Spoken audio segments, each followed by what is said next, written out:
In today's video, I'm going to teach you how to create an under construction page in Squarespace. If you've ever found yourself in need of putting up a virtual Do Not Disturb sign while you're making changes or building a brand new section on your website, then you're in the right place. Creating an under construction page is a great way to keep your visitors informed without revealing unfinished content. So, let's dive right in. To get started, you'll first need to open Squarespace. If you're not already logged in, make sure you do that first.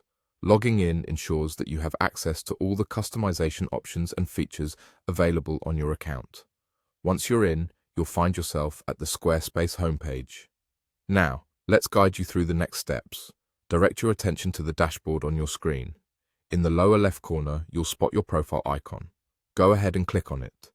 This will open a list of all the websites associated with your account. From here, select the specific website you want to work on. It's important to ensure you're working on the correct site, as you don't want to display an under construction page on a live, fully functioning site that doesn't need it.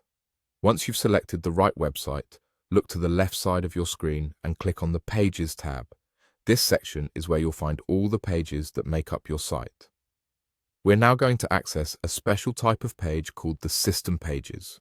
Click on System Pages and you'll discover a variety of options designed to manage certain aspects of your website. The page we're most interested in is labeled Lock Screen. Click on Lock Screen, and this is where the magic happens. Here, we have the opportunity to modify the appearance of this lock screen to fit our needs, specifically by setting it to an under construction layout.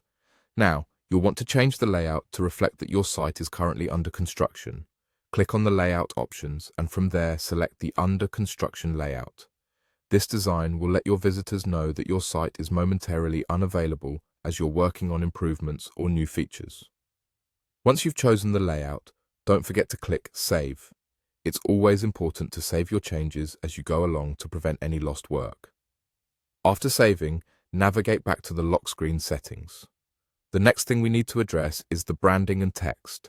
Click on Branding and Text, and you'll see an area where you can customize the headline. This is where you can change the text to say whatever best represents your message. Something like, "Our site is currently under development," or "Exciting updates are coming soon." After entering your desired headline, make sure to click Save once again. And there you have it. You've successfully created an under construction page in Squarespace. This simple yet effective step allows you to continue working on your website behind the scenes while maintaining a professional appearance to your visitors. Happy building!